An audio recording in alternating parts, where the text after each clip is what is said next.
Well, are you coming? Where? Huh.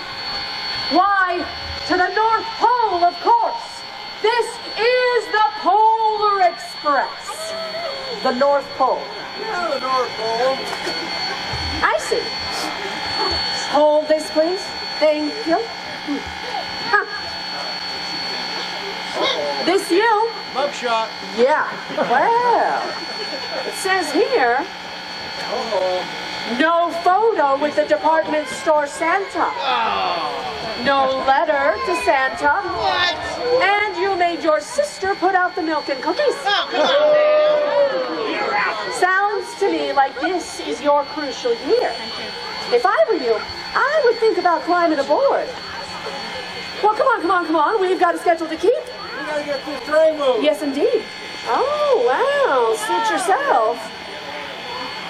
Passengers of the Polar Express, do you think our young friend should join us? Yeah!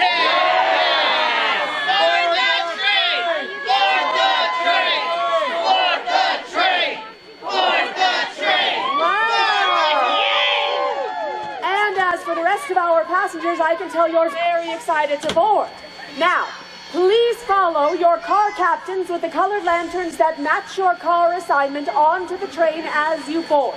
Please also keep your number cards visible so we can do our best to seat your groups together. Now, next to the engine is red car. This is blue car. Next is green car. And following is orange car. As always, but especially tonight, my friends, watch your heads, mind your step, and